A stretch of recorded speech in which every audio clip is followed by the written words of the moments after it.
Liderazgo Comercial, episodio 1153. Hola, muy buenos días, tardes, noches, o sea el momento que sea en que estés escuchando. Soy Santiago Torre y esto es Liderazgo Comercial.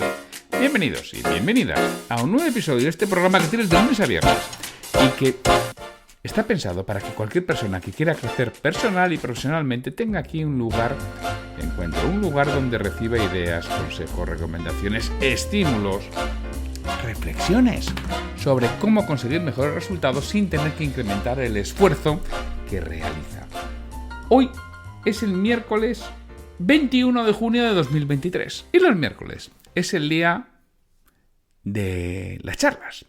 Yo hoy charlo con una persona, con Pablo de Guileor, que tiene una profesión curiosa. De hecho, él dice que es posible que sea el único en España. Y hablamos de cómo realizar todo eso y sobre todo, y cómo os puede ayudar en vuestra empresa, si tienes un negocio, si eres un director comercial, porque de verdad que te puede ayudar. Pero ya sabes que antes de ir con la charlana, permíteme el call to action, la llamada a la acción. Y ya que estaba hablando de directores comerciales y vender, pues mira, hoy te presento el audiocurso sobre cómo gestionar objeciones. Cuando alguien al que le estás vendiendo te pone esa pega, esa objeción, te dice, no, si eso ya te llamo yo. Bueno, pues ¿cómo podemos trabajarlo? Tienes el audiocurso en www.santiagotorre.com/objeciones. Y desde ahí puedes mejorar seguro en todo ese proceso. Y ahora, sin mucho más, te dejo con la charla que he tenido con Pablo de Guileor. Pablo, muy buenas, ¿cómo estás? Hola, buenas tardes, buenos días o buenas noches, como sueles decir, ¿no, Santiago? Sí. Ya veis que Pablo es un aplicado escuchante del podcast. Efectivamente, ahí estoy, atento a lo que sale. De hecho, escuché el de antes de ayer muy interesante sobre la formación, sobre cómo enfocar una formación que dé valor, y sí, cosa que me interesa bastante, porque llevo bastante metido en el mundo ahora de formación, como principiante aún, humilde principiante, pero unos 2 años, y es muy interesante escuchar la experiencia, ¿no?, que da el poder dar formación. Por eso pretendo ser buen escuchante, sí. Bueno, yo conozco a Pablo porque coincidimos en unos eventos de networking en KCN. Ahí le conocí a Pablo hace ya más de un año y bueno, hemos hecho algunas cosas juntos. Y Pablo es una persona que se dedica a algo muy especial, que todos habéis tocado, que todos habéis tenido, que todos habéis utilizado. Bueno, realmente lo habéis utilizado cuando dices, esto es imposible, es cuando lo utilizáis.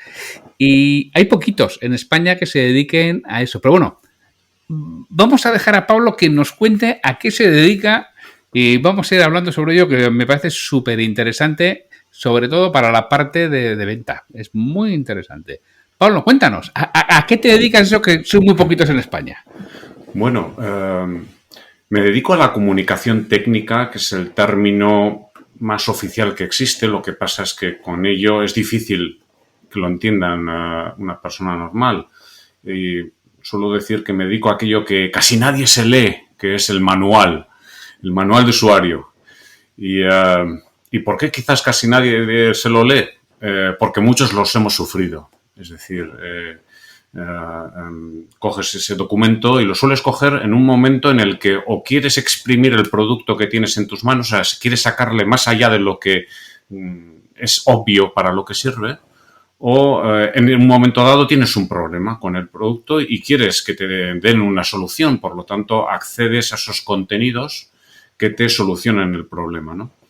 Y en ese momento, pues está la oportunidad de la venta también para el fabricante. Es decir, tu cliente está ante una situación de querer mejorar o de solucionar un problema, y si se encuentra con una experiencia pues frustrante, como nos ha pasado a todos, ¿no?, en el que no encuentras lo que buscas, en esa situación, pues el cliente puede, o sea, decidir que comprar otra marca que le pueda ofrecer aquello que no le ofreció en ese momento, ¿no?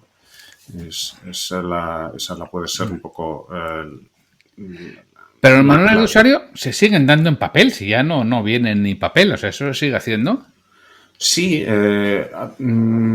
bueno, es una cuestión Ahora mismo, por ejemplo, el segundo mayor buscador de información hasta hace poco, hasta que salió ChatGPT, era YouTube.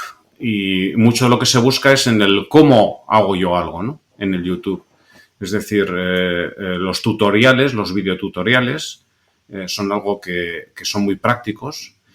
No obstante, en muchos sectores el papel sigue siendo necesario, porque legalmente hay productos que tienen que dar información para un manejo seguro, y ese dar información para un manejo seguro tiene que estar disponible siempre.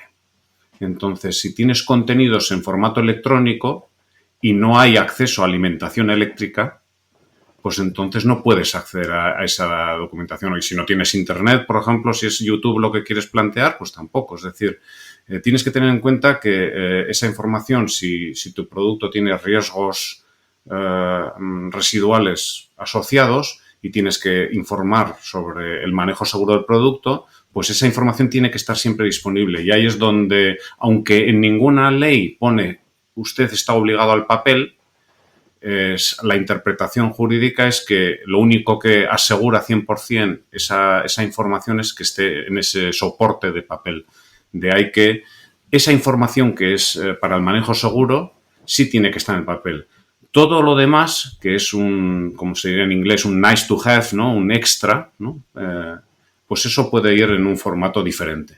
Entonces, y ahí es donde entra el juego, pues bueno, el querer aportar mayor valor a tus contenidos, el acceder, el pensar en cómo funciona el usuario, en las situaciones esas en las que necesita la información, cómo puede funcionar mejor, ¿no? Entonces, y puedes plantearte pues tener un mix de contenidos desde el papel, pasando por una base de conocimientos online, con videotutoriales para ciertas cosas. Es decir, puedes tenerlo todo dependiendo del contenido y a los usuarios a los que te diriges, que pueden ser múltiples, porque es diferente el que opera del que mantiene, del que instala a veces. O sea, y si te interesa diferenciarlos, pues también diferencias los formatos incluso, ¿no? Entonces, esas reflexiones sobre los usuarios son fundamentales, ¿no? Hemos dicho, y me consta que es así, que no hay muchos profesionales cualificados en esto en España. Entonces, ¿cómo lo hacen las empresas españolas? Pues tendrán que hacer manuales de usuarios. Todo aquel que venda una máquina, por ejemplo.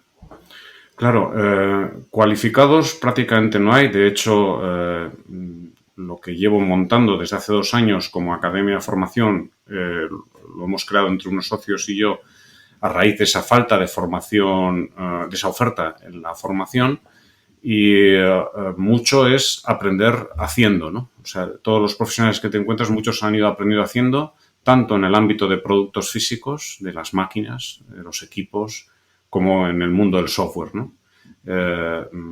Y en castellano hay muy poca oferta de formación.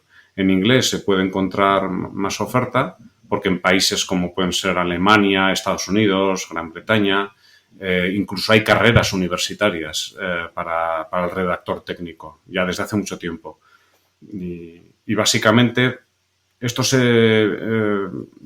viene sobre todo el hecho de que el redactor técnico tradicionalmente sea una figura castigada dentro de la empresa, pues por el hecho de que probablemente los productos que desarrollamos en España y comercializamos desde España no tienen usuarios finales muy exigentes. Y entonces a esa no tanta exigencia, pues entregándoles unos contenidos de menor valor y utilizando como castigo internamente, ¿no? Al ingeniero que se porta mal, a él le toca hacer el manual, ¿no? Y con esa, pues en ese contexto es lo que tenemos tradicionalmente. Pero hay muchas empresas también en España, que igual no son la mayoría, que sí quieren sacar un valor a través de los contenidos, que sí quieren conseguir que sus usuarios tengan una experiencia determinada, e incluso quieren conocer mejor a sus usuarios monitorizando esos contenidos, que también es algo que hoy en día, fuera del papel, pero si tienes algo colgado en Internet, pues puedes ver qué preguntas hacen los usuarios cuando están teniendo un problema y eso te ayuda a mejorar, ¿no? Y a conocer tu producto más. Entonces, en ese sentido, pues sí necesitas profesionales formados. Yo entiendo que un buen manual de usuario, de cara, por ejemplo, al director comercial, ¿no? Este es un podcast que directores comerciales, hay propietarios de pequeña empresa y directores generales que lo escuchan. Entonces, claro, un manual de usuario de cara desde el punto de vista comercial puede ser una buena herramienta comercial y de ahorro de costes. Pero claro, si yo no encuentro la solución, primero, mi satisfacción, mi experiencia del usuario es peor, por un lado. Si lo encuentro, mi experiencia de usuario es mejor. Pero es que además, si no lo encuentro, empiezo a colapsar el servicio de soporte. Porque significa que llamo, que mando mails y ese servicio de soporte tiene que ser con mayor número de personas y consumen más horas. Y al final, hora hombre, es el coste que sabemos que tenemos. Y un buen manual de usuario, entiendo que esto lo reduce, ¿no? Correcto, ¿Pablo? correcto. O sea, nos mejora que en todo el ciclo de vida del producto, si por ejemplo ya una instalación de un producto se comete un error por un detalle que no se tenía en cuenta, que no era interpretable, ¿no?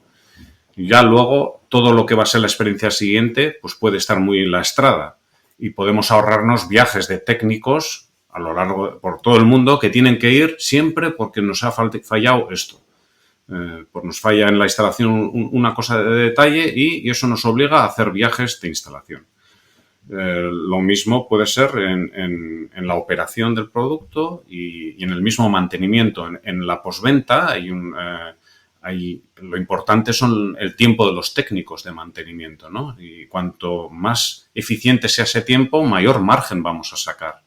Entonces, si les ofrecemos información pensada para ellos, es decir, un técnico de mantenimiento no necesita tener paja de lo mucho, las características del producto, mucho. Él conoce ya, lo que tiene que saber es qué par de apriete necesita, paso a paso las tareas que tiene que hacer, encontrar los repuestos rápido. Entonces, pensando en ese usuario final, en cuál es su conocimiento y cuál es su demanda de contenidos, pues podemos optimizar mucho nuestro negocio.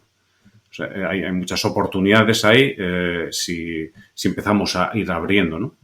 Además, yo entiendo que el usuario satisfecho y que tiene una buena experiencia de manual de usuario, cuando llegue la hora de la renovación, abogará por seguir manteniendo esa buena experiencia, ¿no? Claro, se ha sentido cuidado después de... entiende que incluso que el cliente, su proveedor, ve los problemas como una oportunidad, es decir, cuando los usuarios inteligentes no exigen perfección, sino sí que exigen atención. O sea, es decir, si ante un problema hay una buena información, hay una buena reacción, por ejemplo, a veces no todo tiene que estar publicado. Ese mismo call center que has citado antes, si tiene información bien estructurada, bien con unos buenos protocolos, para que cada vez que recibamos una llamada, la experiencia de esa llamada sea que te ofrezca una solución rápida, pues puede ser muy bueno. Por ejemplo, el mundo de los electrodomésticos de línea blanca, ¿no? Ahora hay empresas de gama alta que lo que te ofrecen es que cuando un usuario hace su llamada, gracias a que tenemos incluso conectada la máquina al Internet, ya, o bien por eso, o bien porque el usuario da el código que ve en la pantalla y ya tenemos en una base de datos qué tipo de usuario es y otro tipo de información, pues en menos de 60 segundos te pueden dar una cita, asignar el mejor técnico posible para tu perfil y esa visita con un alto porcentaje de probabilidad van a tener éxito en el servicio. Es decir, no vas a recibir una visita de un técnico que de repente cuando te ve dice, ahí va, si no llevo las piezas de repuesto que tenía que traer para resolver tu problema. Entonces, el cliente recibe la visita, le arreglan el problema y es todo muy eficiente. Eso, evidentemente, para que esta historia de éxito funcione, necesitas mucha organización, es decir, los contenidos son la punta del iceberg. Muchas veces, si quieres llegar a eso, primero tienes que poner bastante en orden tu casa para poder llegar a este nivel de servicio y de gestión de contenidos. ¿Y qué hace una persona como Pablo? Bueno, antes de preguntarte lo que hace una persona como Pablo, a mí me gustaría saber ¿Cómo llegas a ser redactor técnico, pues eso, de manuales, ¿no? Porque vocacional no es. Pues algo sí lo es, algo sí lo es. O sea, la historia... Yo tengo una formación, yo soy ingeniero, estudié la carrera en Alemania y estudié la carrera en Alemania porque fui al Colegio Alemán de Bilbao. Y el Colegio Alemán de Bilbao pues tiene un alto nivel en idiomas, pero también es un colegio alemán normal en el sentido que también las ciencias las imparten muy bien en la forma alemana, que es muy diferente a la española, y por ese ser muy diferente yo opté por ir a estudiar la carrera en Alemania y soy ingeniero alemán. Y en esa experiencia en Alemania, justo cuando terminé la carrera, tuve una situación en la cual yo hice el proyecto fin de carrera en una empresa de bioquímica, y ellos me invitaron a que la defensa del proyecto, la redacción del proyecto y la defensa de la misma, se ofrecieron muchos, porque en la bioquímica la gente tiene tiempo y es muy atenta, tienen márgenes amplios de negocio, y la gente, a un pobre practicante, le dedican su tiempo. Y fue una experiencia maravillosa. Y me ayudaron a darle 2 y 3 revisiones al redactado, tanto el jefe de departamento como mi mentor, y me invitaron a hacer varios ensayos de la defensa, en la cual el cómo exponía yo lo que había hecho, que no era nada especial, pues conseguir que llegara a los demás, ¿no? Entonces, toda esa experiencia de crear contenidos y de exponerlos con, pues eso, menos de 25 años, para mí fue como algo que me hizo ver más allá. Y posteriormente, cuando estaba yo de vacaciones en Bilbao de vuelta, en el Correo, en el periódico de mayor tirada en nuestra tierra, salió un anuncio en alemán de redactor técnico para trabajar en Vitoria para Mercedes. Y fue como, qué interesante, no sabía que existía esto. Pues voy a intentarlo. Y fue mi primera entrevista de trabajo y prácticamente casi la última que tuve que hacer, porque a partir de entonces, y estamos hablando del año 97, pues me dediqué a ello y con toda la pasión del mundo. Es decir, se combina ese interés por los contenidos, por querer comunicar algo a través de la información, y bueno, pues eso que hay dentro de mí, que también soy un ingeniero. Me gusta estar en un entorno técnico, entender un producto, y son los 2 talentos que tiene que tener un redactor técnico. O sea, no tiene por qué ser un ingeniero, eso es importante decirlo. Algunos ámbitos, en algunas industrias, los redactores técnicos sí tienen que ser ingenieros, por ejemplo, en la aeronáutica, que se les llama autores técnicos. Ahí sí es muy importante porque esas publicaciones tienen un entorno muy, muy tecnológico, muy, muy especial, que tienen que llevar a ese nivel. Pero hay muchas otras industrias en las que puedes venir de un mundo más lingüista, más genérico, y con tal de que tengas un perfil en el cual te interese el ámbito tecnológico en el que vas a participar, y que sepas tratar con ingenieros, eso es muy importante, que son seres humanos, pero muy especiales. O sea, es decir, se emocionan con un plano eléctrico, con una serie de cosas que igual las personas normales, que no son técnicas, se quedarían sorprendidas. Pues tienes que conectar con ese tipo de personas. Eso sí que es importante, porque si no, vas a fallar como redactor técnico. Es muy importante que seas una figura negociadora, escuchante, que sepas hacer preguntas. Eso es fundamental. Y para eso tienes que conectar con las personas con las que tratas. Y no se trata solamente de contenidos técnicos, se trata también de seres humanos y de entender cómo viven y cómo sienten y cómo hacer las preguntas. Entonces, eso es... Y bueno, pues me ha apasionado. Toda esa historia para mí ha sido... Bueno, la historia de mi vida. Son cosas que dicen que los budistas, que las coincidencias no existen, ¿no? Y que es lo que tocaba ser. Y, Pablo, si yo tengo una empresa en la que fabrico máquinas, por decir algo, o software, Me gustaría mejorar el tema de los manuales técnicos, pues porque quizá no sean los mejores, porque efectivamente tengo demasiadas llamadas a mi call center de atención, está sobrepasado. ¿En qué me puede ayudar alguien como Pablo? ¿Qué va a hacer por mí? ¿Me va a hacer los manuales o qué va a hacer por mí, Pablo? Bueno, Pablo Guillén. primero lo que hay que hacer es entender el negocio en su conjunto. Es decir, cuáles son los objetivos empresariales. Aquí lo que no hay que hacer es que el collar sea más caro que el perro. Hay que adaptar a la realidad empresarial de cada negocio. ¿Qué tipo de contenidos necesita el usuario final? O sea, es que conocer mucho al usuario final al que nos vamos a enfocar. Entonces, básicamente los contenidos técnicos, primero, dependen del producto, sin duda, ¿no? O sea, eso es hay unos 5 aspectos. El primero es el producto.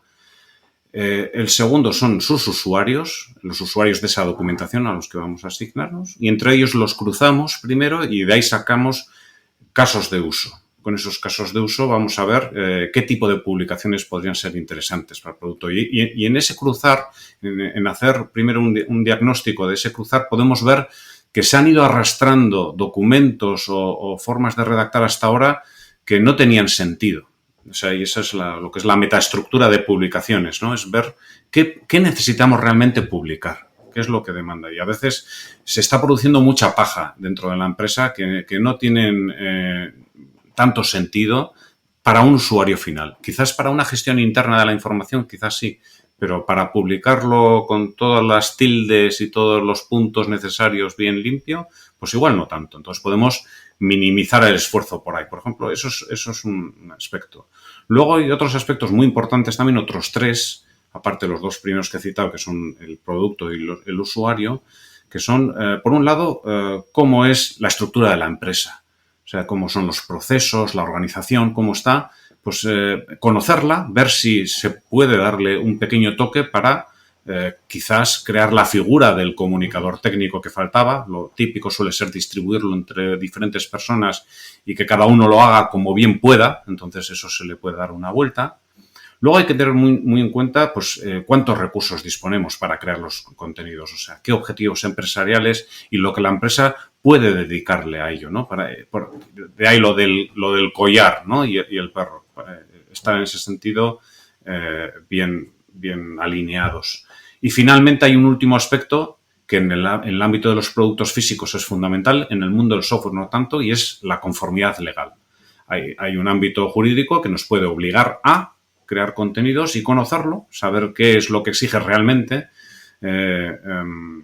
que mucha gente cree, si hablamos con los departamentos de Health and Safety, que eso significa hacer un capítulo de seguridad infumable, que es lo que echa mucho para atrás a muchos manuales, ¿no? Llegas al primero o segundo capítulo del manual y te encuentras todo es peligro, todo avisos de peligro, todo muchos colores, muchas palabras en mayúsculas, ¿no? Warning, warning, warning, y no es eso, es otro aspecto. Evidentemente tiene que haber una trazabilidad con los seguros, con la evaluación de riesgos, pero se puede hacer legible toda esa información de seguridad y legalmente conforme. Y eso es un aspecto que para muchas empresas es muy importante, ¿no? Entonces tú les ayudas a hacer ese diagnóstico de cómo están haciendo para que puedan hacerlo de una forma más eficiente o más eficaz.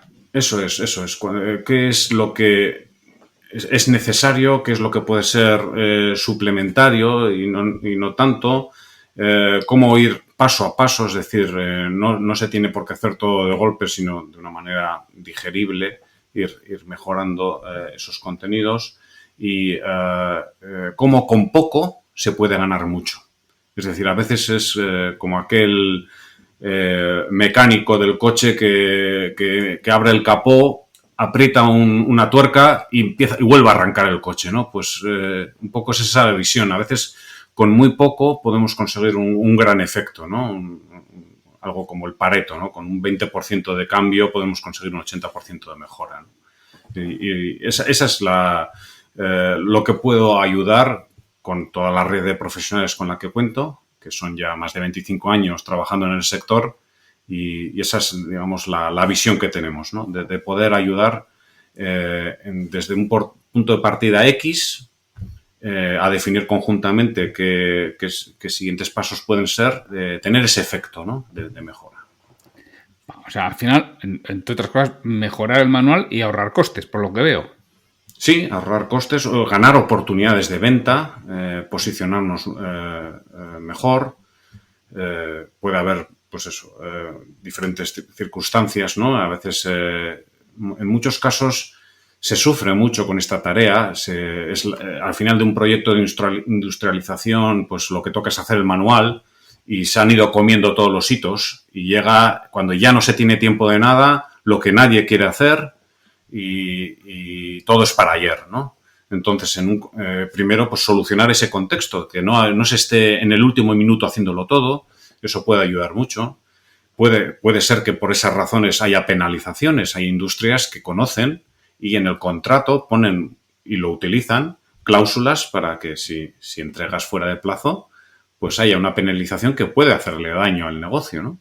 Y esos aspectos, pues conseguir que se llegue en plazo, pues puede ser simplemente muy valioso para la empresa, independientemente de que sea comprensible o no el contenido que produzcas, porque es que esa es otra. O sea, a veces no se trata tanto de eso, sino de que es un aspecto puramente formal, ¿no? De certificación del producto, y luego resulta que sí, que se aplica la ley número 1 de la comunicación técnica, que es nadie se lee el manual. Bueno, pues pero cuesta dinero, te puede llegar a costar dinero, por lo tanto, seamos más prácticos, redactemos menos, hagámoslo a tiempo y consigamos éxito con ello. Y si algún día me demandan que sea comprensible y que sea de un contenido muy sexy, ¿no? Que se vea muy bien, pues también, lo haremos también. Pero en la medida en que cada empresa puede tener, o cada organización, sus objetivos, pues atender a ellos y ajustarnos para que, bueno, pues de ser un dolor, de ser algo que es un mal necesario, se pase a oportunidades, a hablar de oportunidades y de profesionales, de gente que pueda ayudar mucho en la empresa, porque un redactor técnico valorado dentro de la empresa aporta mucho a la gestión del conocimiento, a que haya una cohesión entre diferentes partes, porque el redactor está hablando tanto con marketing, con I+D, con postventa, con muchos tipos de profesionales, tiene que representar al usuario final dentro de la empresa. Entonces, esa figura, si se cuida, puede ayudar mucho también, ¿no? ¿Y por qué en España no tenemos redactores técnicos? Pues básicamente yo lo interpreto pues por el hecho de que por dos razones. Por una, simplemente es el mercado. Esos productos que hacemos no tienen usuarios finales muy exigentes, es decir, de media no hay un volumen importante de esas empresas a las que ese nivel de exigencia sea suficiente, ¿no? Hay excepciones. También el proyecto de emprendizaje que tengo tiene ese deseo de crear comunidad y crear una asociación, que estuve en 2 intentos de crear una asociación que no funcionó, volver a crear una asociación de comunicación técnica, pero que la traccionen no profesionales de los servicios como soy yo mismo, sino que sean los propios fabricantes, ¿no? Los interesados. Eso es una de las razones. Primero, o sea, el mercado propio al que nos dirigimos de media. El segundo argumento es nuestra propia estructura laboral, que a las empresas mi impresión es que siempre van muy ajustadas en cuanto a recursos y no pueden dedicar muchas horas o perfiles específicos para esta labor. Entonces la distribuyen entre diferentes personas, cada uno con su proyecto, y de ahí que, pues, si no puedes conseguir que haya por lo menos una figura que tenga cierto conocimiento de la disciplina para que, bueno, se maneje un nivel de calidad determinado, se pueda llegar en plazos, etcétera, etcétera.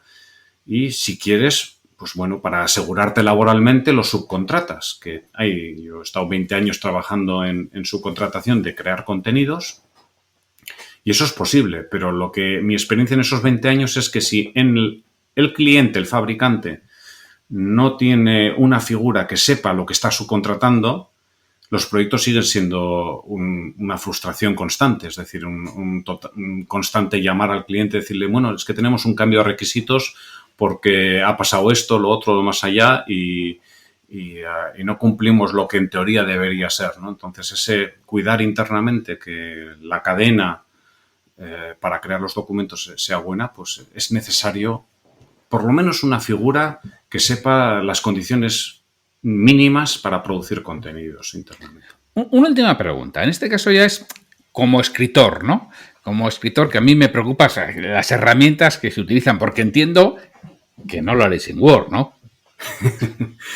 No. Word se diseñó para hacer cartas. Y de ahí, es lo primero que hay que pensar cuando uno coge una herramienta de software, ¿no? ¿Cuál fue su origen?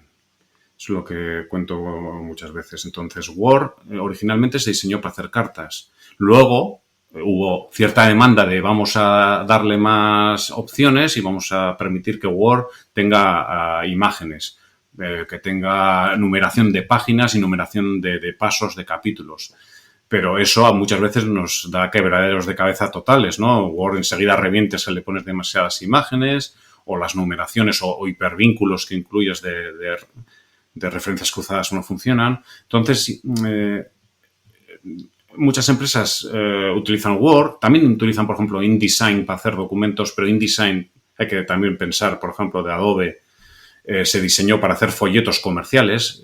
Muchos departamentos en España lo utilizan para documentación técnica porque el departamento de marketing lo utiliza para los folletos.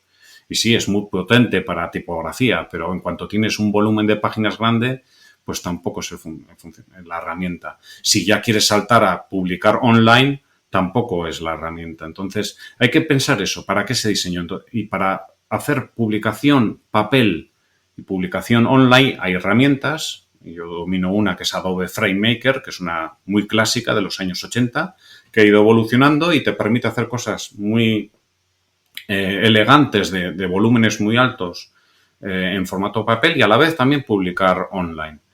Y luego hay herramientas puras para publicaciones online, es decir, que se vean en pantalla, ¿no? Y no te importa tanto que el PDF no quede tan bien. Lo mismo hay herramientas especiales para hacer ilustraciones, para que si quieres mejorar un poco tu estilo visual, en vez de sacar fotos y poner posiciones de una manera de andar por casa, pues que se note que hay cierto nivel mejor, pues también las ilustraciones hay. Y luego ya, pues por ejemplo, el mundo de los vídeos técnicos, pues también hay muchas herramientas cada vez más y más que permiten incluso tú hacer una grabación de una instrucción y que automáticamente redactas lo que se va a visualizar en pantalla de textos, en paralelo lo que se va a locutar y que sea una máquina que te lo locute. Entonces, tú tienes un vídeo hecho con unas grabaciones que has hecho de una manera sencilla, que puedes aprender a hacer vídeos sencillos en tu propia empresa y luego redactas un documento con esos pequeños fragmentos de vídeo y ya puedes automáticamente tener las traducciones y las locuciones con mucha agilidad, ¿no? Es decir, ya se pueden hacer cosas y que cada vez están más y más al alcance de cualquier persona. Aquí no hay que tener miedo a la tecnología. Yo soy de abrazar también ChatGPT. Yo estoy trabajando ahora en proyectos en los que cojo a ChatGPT y le pregunto pues ciertas cosas que me aportan mucha más visibilidad de cómo solucionar contenidos, ¿no? Y cada vez, pues, pequeñas empresas pueden sacar contenidos bastante elegantes con poco, pero siempre y cuando tengas cierta formación básica, o sea, y siempre y cuando sepas a quién te diriges, a qué usuario, ¿no? Es decir, saltar de 0 a 100, o sea, saltar de Word a hacer vídeos técnicos sin haber hecho una reflexión antes de exactamente el para qué hacemos estas cosas y pues es lo que hay que tener cuidado, ¿no? Pero bueno, es... Pablo, y si yo ahora estuviera diciendo, igual conviene que le dé una vuelta a estos manuales que hago en mi empresa y quiero contactar contigo, ¿cómo contacto contigo? Bueno, se puede buscar el término en castellano comunicación técnica y en Google se nos encontrará, o mi propio nombre, Pablo de Aguileor, que no es un nombre, digamos, un apellido muy conocido. Somos 131 en toda España y mi combinación Pablo de Aguileor no existe más que uno. Entonces es sencillo buscándome por mi nombre o por el término comunicación técnica. Y nuestra empresa se llama Isten CT, pero esa sería la tercera opción ya más directa, pero yo me quedaría con las dos primeras y así me podéis localizar tanto en una búsqueda en Google como en LinkedIn, en la plataforma, esta red social profesional en la que procuro ser bastante activo, al igual que tú. Entonces lo que haré, de todas formas, es poner en las notas del programa los enlaces para que te localicen si alguien quiere darle una vuelta a su comunicación técnica. Pablo, pues muchísimas gracias por venir aquí a explicarnos esto que, repito, que creo que para el director comercial esto es muy interesante y para el director general también, porque es que le puede ahorrar costes de estructura bastante importantes el trabajar bien internamente lo que es la propia redacción del manual y luego todo el soporte, si es que da soporte a usuarios, lo puede reducir de manera importante y dedicar esos recursos a otros aspectos internos mucho más rentables que estar diciéndole al usuario pues algo básico y que podría solucionar por sí mismo con un buen manual. Correcto. Muchísimas gracias también, Santiago, por este tan agradable rato, esta charla, que al principio no sabía cómo iba a resultar, no estoy muy habituado, pero ha sido, todo muy fluido, muy agradable y muy, muy agradecido, Santiago. Porque aquí algunos no nos creen, pero además Pablo os puede decir que es así. Yo siempre digo, no, aquí no se prepara nada, yo ni paso de preguntas, es que no sé lo que voy a preguntar, vamos a hablar. Vamos a charlar, os voy a preguntar porque lo que quiero también que valore el escuchante es la capacidad que tiene la persona que tiene delante, ¿no? Porque para que valore, pues efectivamente sabe de lo que habla, me puede interesar contactar con esta persona. Por eso digo que esto no es un public reportaje, sino que es una charla y sin ninguna preparación. Correcto, así ha sido. O sea, no ha habido ninguna previa ni nada. Yo decía, bueno, yo creo que Santiago me va a poner agua en la piscina. Y no va a estar muy fría, estoy convencido de ello y he venido con ese nivel de confianza, con ese toque de interrogante, pero sabía que lo íbamos a disfrutar y así ha sido. Muchas gracias.